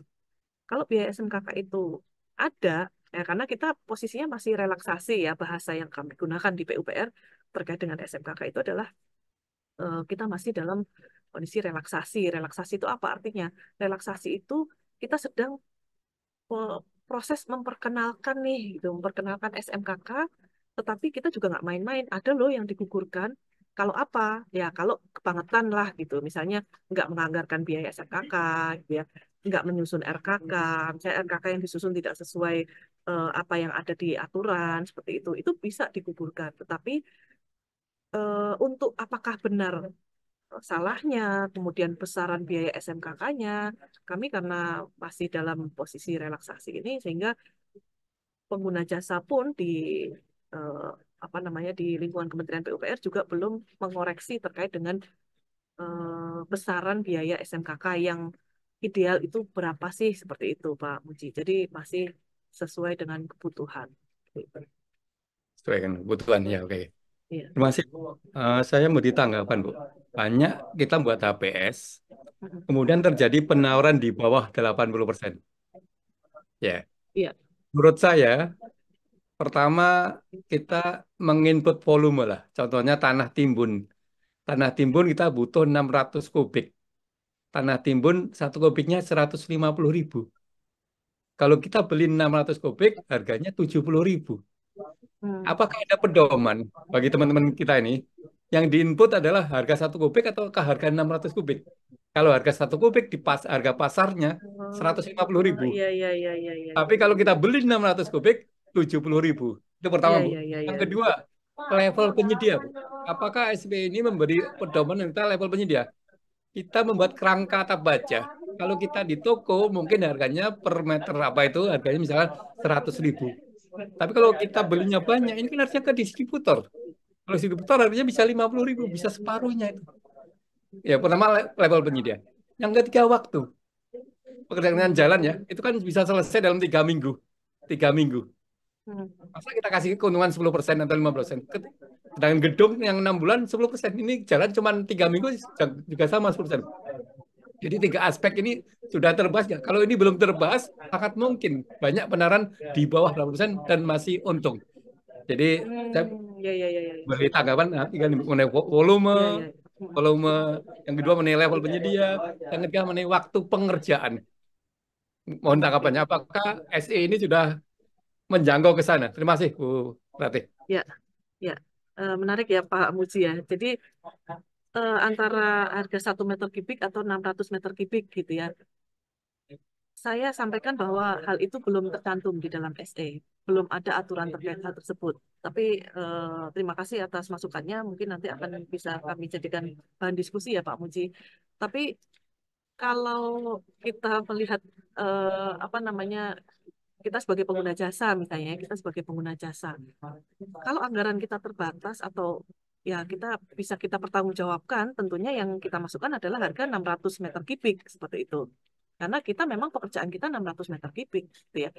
Tidak malah mengambil istilahnya harga yang termahal ya. Kalau 1 meter kubik itu kan kita menuliskannya harga itu adalah harga yang mahal gitu ya. Sedangkan kita jelas-jelas kita akan menggunakan 600 meter kubik dan volume itu sudah jelas tercantum di dalam RAP kita seperti itu. Oke. Tapi itu menarik sekali ya gitu dan belum masuk ke dalam pengaturan. Kemudian yang kedua, maaf Pak Munci, tadi yang kedua itu terkait apa? Level, Bu. Level penyedia. Level penyedia. Kan kita bangun gedung ya. Cipta Karya bangun gedung. Itu kalau kita beli ke toko atau ke yang pengecer, misalkan harganya 100.000 lah. Rangka baja ya, untuk atap itu loh. Misalkan. Tapi kalau kita bisa beli ke distributornya, itu 50.000. Oke. Ya. Kalau ini nggak kita ajarkan, kita nyusun HP percuma aja banyak berani nawar di bawah 80% karena kita tidak menempatkan level-level penyedia. Kalau butuhnya seperti ini harusnya belinya di level di penyedia toko gitu ya. Ya bukan di toko gitu maksud saya. Di toko bangunan gitu ya, tapi langsung Iya, aja cari maksudnya gitu. distributornya. Iya. Harga distributor. Oke, ya baik Tuan baik sesuai Pak Muji. levelnya. Ini belum ada di dalam pengaturan kami. Iya. Jadi menurut saya yang belum input ini, ya, input harga ya. inilah yang mengakibatkan penyedia berani nawar di bawah 80%. Ya, ya, Dan ya. dia masih untung. Iya, iya, iya. Betul. Terus yang ketiga tadi yang keuntungan ya? Bukan, ketika mengenai waktu pengerjaan. Waktu pengerjaan. Kalau konstruksi waktu pekerjaan 6 bulan kan Bu, 6 bulan. Kita kasih profit sama overhead 15%. Ya kan? Oke, waktu pengerjaan 6 bulan. Tapi kita bangunan ngerjain jalan. gedung. Kita ngerjain jalan cuma 3 minggu. Kita kasih sama juga 15%. Kan enggak kurang apa? Kurang proporsional. Oh iya. Hal ini sangat teknis ya Bapak Ibu sekalian. Jadi kami sebenarnya kalau terkait dengan profit atau biaya umum dan profit ini 10-15% itu kembali lagi kami kembalikan ke masing-masing unor yang memang mengerti karakteristiknya. Seperti itu karakteristik dari pekerjaannya. Kalau di jalan tadi di Kementerian PUPR itu memang sudah ditetapkan HPS itu biaya umum dan keuntungan atau overhead dan profitnya itu 10%, gitu ya 10%. Jadi memang tidak 15%. Nah untuk bangunan gedung memang tidak ada aturan atau tidak ada surat edaran yang menetapkan berapa persen sih kita harus mengambil overhead dan profitnya. Seperti itu. Ya, tapi menarik sekali Pak Muji ini. Wah ini saya dapat banyak sekali masukan. Jadi Pak Muji ini Itu sangat bisa juga, berpengalaman soalnya terkait dengan pengadaan Pak Muji ya. itu juga bisa diterapkan untuk gedung, Bu. Pagar, bangun Ya, pagar. Pakai pagar. apa? Oke. Briques dan sebagainya. Selesai 3 minggu. Kita kasih 15 Ya, menit ketinggian. tapi gini Pak Muji, tadi ya seperti yang saya sampaikan bahwa persentase overhead dan profit itu sebenarnya berbanding terbalik dengan ini apa besaran pagunya gitu ya. Kalau pagunya dia tinggi, persentasenya kecil aja dia udah banyak gitu sebenarnya. Ya, apalagi itu. Relatif seperti itu, Ya, gitu ya. Tapi ya. kalau saya pagar 15%, bangunan gedung 10%, saya rasa nggak bisa diperbandingkan gitu ya, nggak bisa diperbandingkan.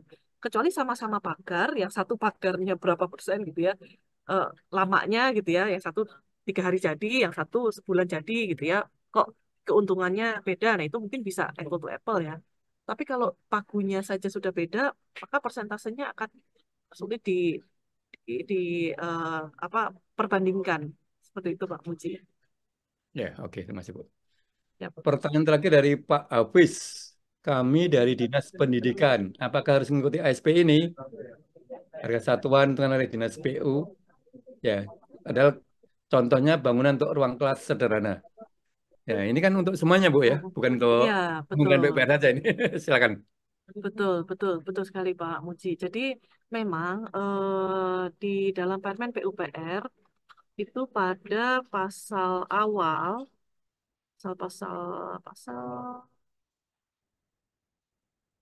pasal 2, pasal 2 ya. Nah, pasal 2 nih. Permen ini menjadi acuan bagi kementerian atau lembaga atau Pemda dalam melakukan perkiraan biaya pekerjaan yang menggunakan sumber pembiayaan dari keuangan negara. Seperti itu. Kalau memang pembangunan kelasnya itu dari donor gitu ya, dari hibah atau dari wakaf gitu ya, misalnya dari orang lain ya, bukan sumber keuangan negara, itu silakan saja menggunakan perhitungan yang lain gitu ya. Tapi selama sumber pembiayaannya dari keuangan negara, ya memang kita minta dari penghitungannya menggunakan peraturan menteri dan juga SE Dirjen ini. Demikian Pak Menteri. Oke, Kita satu melihatnya pertanyaan dari sumber lagi. ya, sumber biayanya. Oke, masih bisa satu pertanyaan lagi. Ada pertanyaan dari Bu Dwiyanti dari Kota Pontianak. Apakah diperbolehkan jika overhead dan profit di bawah 10%? eh ya, sebenarnya kita sudah batasi gitu ya, meskipun di Perpres ya Pak ya, Pak Muji ya, Perpres 16 ya itu yang maksimal 15%. Ya, kalau maksimal 15% kan berarti di bawah 10% bisa gitu ya. Tetapi karena mempertimbangkan banyak hal gitu ya, untuk pekerjaan konstruksi memang kita batasi minimalnya 10%. 10 hingga 15%. Dan jadi kalau pekerjaan konstruksi itu pekerjaannya untuk biaya overhead dan profit di bawah 10% itu tidak sesuai dengan peraturan menteri ini. Demikian Pak. Ya, begitu Bu Dwiyanti. Tapi saya mau berikan Bu, apa yang pernah Siap. saya lakukan. Jadi, Gimana Pak Puji? enggak ini bukan di konstruksi ya, saya di jasa keuangan. Jadi saya pernah ngasih profit itu 3%. Saya pernah juga menggali informasi berapa sih yang dimau mereka. Ternyata mereka mau Bu, 0,5 mau di bawah 1%. Ya, jadi tergantung apa? Tergantung pekerjaannya, tergantung waktunya juga. Ya, jadi Ya, saya rasa begini, izin Pak Puji. Saya rasa ini ya persentase 10-15% ini kan perhitungan kita sebagai pemprediksi gitu ya, perkiraan biaya, gitu ya. Prediksi, bukan realita di lapangannya. Saya rasa realita di lapangannya teman-teman kontraktor juga nggak akan kok sampai 10-15%. Itu nggak Pak Muji kira-kira? ya, ya. Karena kan dia pasti akan bertarung gitu ya, bertarung dengan apa penyedia jasa lainnya seperti itu. Jadi ini jangan jangan diperkirakan apa 10-15% itu adalah gelondongan akan diterima oleh penyedia gitu. Enggak kok gitu. Mereka nerimanya juga paling sedikit kok. Mungkin sama seperti yang Pak Muji sampaikan tadi. 0,5%, 3% seperti itu ya. Bisa jadi yang di lapangan terjadi seperti itu. Gitu Pak Muji. Ya, Oke, Bapak Ibu, karena waktunya terbatas, kita akhiri sampai di sini dulu. Kita terima kasih pada Pak Direktur, Bu Rate, Bu Novi, dan sebagainya. Karena dengan diskusi ini membuka pengetahuan kita, membuka apa yang semula kita ragu hari ini menjadi yakin, sehingga kita bisa lebih profesional, bisa lebih cepat lagi pengadaannya. Saya pikir diskusi kita ini belum membahas semuanya. Masih perlu ada lanjutan-lanjutan berikutnya yang lebih detail lagi. Mudah-mudahan ini bisa kita buat di kesempatan berikutnya. Dan Pak Direktur, Bu Rate, dan Bu Novi mesti punya kesempatan waktu. Kita ucapkan terima kasih dan semoga kegiatan kita ini selalu bermanfaat. Tapi sebelum saya tutup, mungkin ada testimoni dari Bu Rate atau Bu Novi. Silakan. Eh, Ya, eh, mungkin kami termasuk yang sangat beruntung gitu ya ikut serta di dalam kegiatannya Pak Muji Santosa gitu karena meskipun di sini seakan-akan kami yang bicara gitu ya, tapi sebenarnya yang mendapatkan ilmu lebih banyak itu saya Pak Muji, kami di sini karena dari pertanyaan-pertanyaan Bapak Ibu sekalian dan juga dari penjelasan Pak Muji tadi membuka banyak hal juga di kami dan tentunya diskusi-diskusi yang Bapak Ibu tadi sampaikan itu juga akan menjadi pertimbangan kami dalam melakukan review peraturan-peraturan ke depannya. Jadi terima kasih banyak atas masukan-masukannya dan Pak Muji juga terima kasih sudah melibatkan kami di dalam apa namanya event ini. Jadi silakan Bu Novi mungkin ada tambahan. Ya, baik. Ya, mungkin sama dengan Ibu Ratih, Pak Muji, dan Bapak Ibu. Kami juga ucapkan terima kasih banyak. Ini sudah ketiga kalinya ya Pak Muji mengundang kami. Gitu. Tentunya masukan-masukan dari peserta hari ini akan kami tindak lanjuti nanti mungkin dengan perbaikan. Mungkin jika ada revisi SE berikutnya begitu. Terima kasih kepada Bapak Ibu semua. Ya, saya ucapkan terima kasih kembali kepada Bu Rate, Bu Novi, Bapak Ibu semuanya yang hadir dalam diskusi ini. Kita tutup sampai sekian. Kita silakan diisi, jangan lupa diisi absensinya. Sampai ketemu lagi di hari Jumat mengenai apa penilaian kinerja penyedia. Terima kasih. Wassalam. Baik, silakan yang sudah absen bisa meninggalkan forum.